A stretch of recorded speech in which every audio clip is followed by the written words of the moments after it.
ఇలాంటి diversion politician వల్ల అమరావతి మీద ఏదైనా భారం పడే అవకాశం ఉందా, లేకపోతే అమరావతి అభివృద్ధికి ఏమన్నా ఇబ్బందులు వస్తాయని చెప్పి మీరు ఏమన్నా అనుకుంటున్నారా?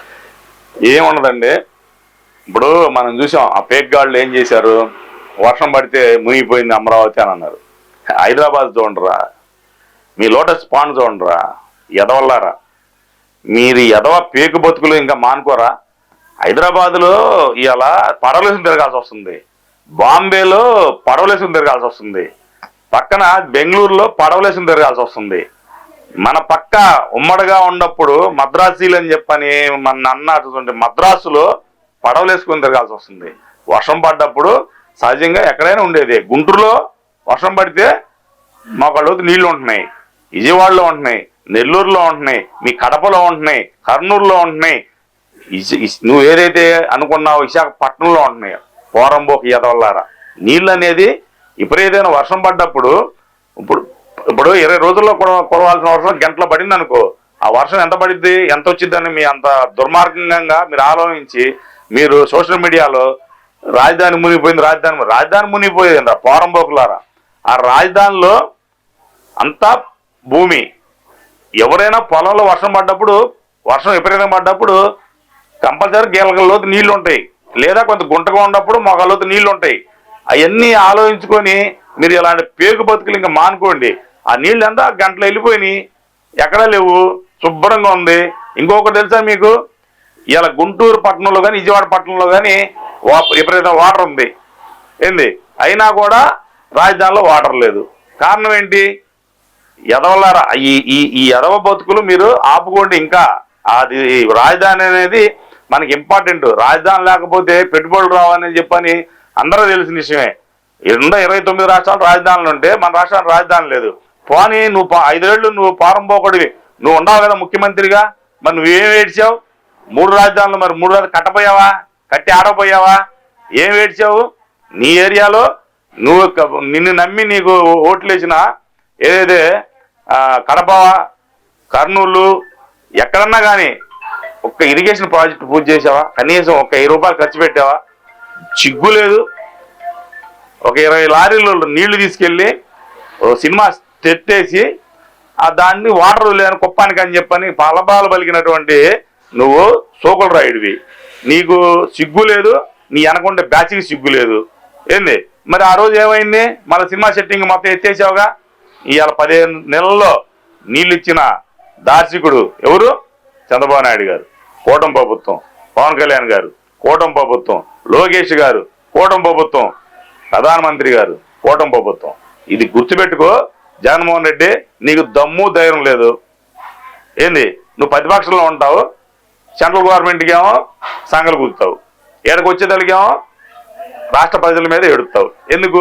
నాకు ఓట్లు వేయలేదు, నన్ను ఓడిచ్చారు అనేది మీ దుగ్ధ.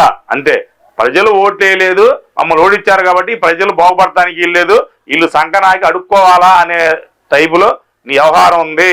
నీ పేకు ఛానల్లో, నీ పేకు బ్యాచ్ ఒక 5-6 ఛానల్ పెట్టుకొని, ఒక 30-40 సోషల్ మీడియా ఛానల్ పెట్టుకొని నువ్వు చేసేసినటువంటి ఇలాంటి పోరంపోకు పనుల వల్ల ఈ రాష్ట్రానికి ఏమీ కాదు.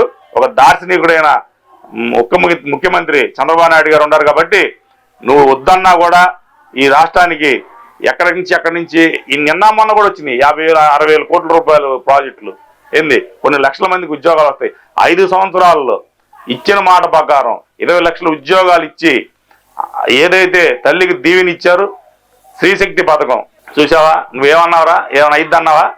ఏం చేసావు? నీ పేకి ఎదవల్ని, మీ పోరంబోకు, మీ అంబటి తిరిగే పోరంబోకులను తీసుకెళ్లి బస్ స్టాండ్లో బయట నుంచోబెట్టి ఆ బస్సు ఎక్కలేదు, ఈ బస్సు ఎక్కలేదు, ఆ బస్సులో దించారు, ఈ బస్సులో ఇవాళ 15 రోజు 2,50,00,000 మంది మహిళా సోదరుమణుల బస్సులో ప్రయాణం చేశారు, ఫ్రీ బస్సులో ప్రయాణం చేశారు. అంటే స్త్రీశక్తి పథకం వాళ్ళు ఎంత ఉపయోగించుకుంటున్నారు. ఎక్కడ ఊర్లో 4 కిలోమీటర్ల నుంచి 10 కిలోమీటర్లు కూడా బస్సులో ఎక్కడ దించుతున్నారని చెప్పని మీరు సొల్లు మాగుళ్ళు ఆగినంత మాత్రాన ఆడ ఆగేదేలే. ఎక్కడైతే శ్రీకాకుళం ఎక్కితే నీ గడపలో దిగడానికి పర్మిషన్ ఉందా? బస్సుల్లో శ్రీకాకుళం బోర్డర్లో ఎక్కి నీ గడపలో దిగడానికి మహిళా సోదరిమణులకి అవకాశం కల్పించింది రాష్ట్ర ప్రభుత్వం. మీరు మీ రోజారెడ్డి పేగుది ప్రజల సొమ్ము అబ్బనంగా దొబ్బి ఊరపందిలాగా తిని ఎట్లా పడితే అట్లాగా మగోళ్ళు లేరు, ఆడవాళ్ళు లేరు, ముసలోళ్ళు లేరు, పెద్ద లేదు, చిన్న లేదు, ఎలా పడితే అలాగా మాట్లాడింది. అందుకే మా లేడీస్ అని మేము అనుకోవట్లేదు. అందుకని ఆ గురించి మేము మాట్లాడతాం. లక్ష్మీపార్వతి గురించి మాట్లాడతాం. ఇంకో పోరం ఒకటి ఉంది, దాని గురించి మాట్లాడతాం. ఇది ఆడవాళ్ళని మేము అనుకోం. అసలు మా చంద్రబాబు నాయుడు గారు కేసు పెట్టినా సరే ఐ డోంట్ కేర్. అది వీళ్ళని ఆడవాళ్ళని మేము అనుకోము. ఈ పారంపోకు మాట్లాడతాము, మేము అందులో డౌటే లేదు. ఎందుకంటే ఇలాంటి పారంపోకు మాటలు మాట్లాడుతున్నారు కాబట్టి లేడీస్గా మేము చూడం. ఇది మాత్రం కరెక్ట్. మేము మళ్ళా చెబుతున్నాం. ఎందుకంటే ఏం మాట్లాడిందో తిరుపతి బస్సులు ఉచితంగా వేయలేదని అంది. ఉచితంగా చేశారు.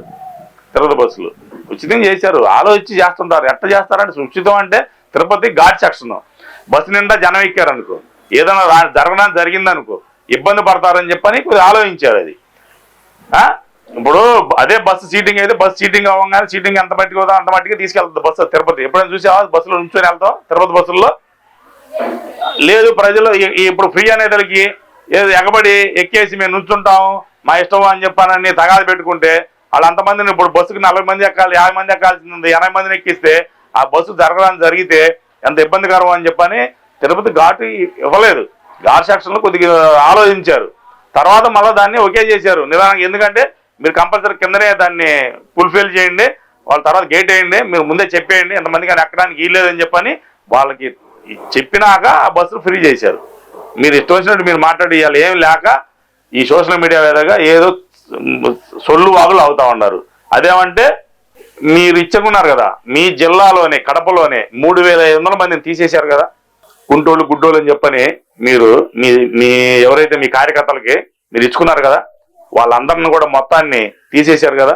అలాగే రాష్ట్రంలో కూడా అలాంటి వాళ్ళు ఎవరు ఉండారేమో, ఉంటే కనుక కంపల్సరీగా వాళ్ళకి మళ్ళీ మీరు వెరిఫికేషన్ చేయండి, చేసి అలాంటి తీసేసి జెన్యున్ వాళ్ళు ఉంచండి అని చెప్పి ప్రభుత్వం చెప్పింది.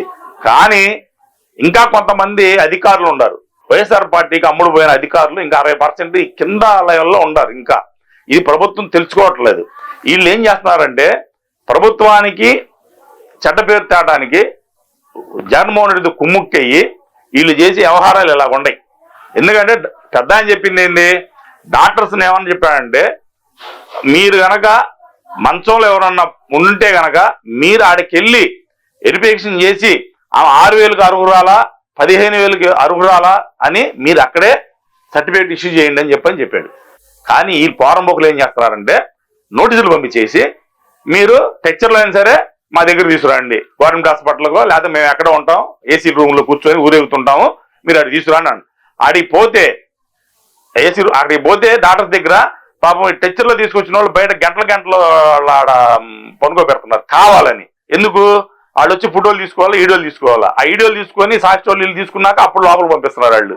అంటే ఇలాంటి పనులు జరుగుతున్నప్పుడు లోకల్ ఉన్న నాయకులు, లోకల్ ఉన్న ఎవరైతే ఎమ్మెల్యేలు కానీ ఎంపీలు కానీ వీళ్ళందరూ కూడా దాని మీద కంపల్సరీగా యాక్షన్ తీసుకుంటేనే ఇలాంటి ఆగుతీ బెదరు.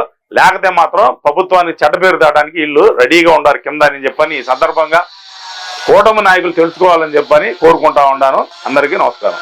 ఈ వీడియో నచ్చితే లైక్ చేయండి. అలాగే మా ఛానల్ ని ఫస్ట్ టైం కనుక చూస్తున్నట్టయితే ఇప్పుడే సబ్స్క్రైబ్ చేసుకుని పక్కనే ఉన్న గంట సింబల్ ని యాక్టివేట్ చేసుకోండి. అప్పుడే మేము పెట్టే ప్రతి వీడియో మీకు నోటిఫికేషన్ గా వస్తుంది. అలాగే ఈ వీడియో పూర్తిగా చూసినందుకు ధన్యవాదాలు.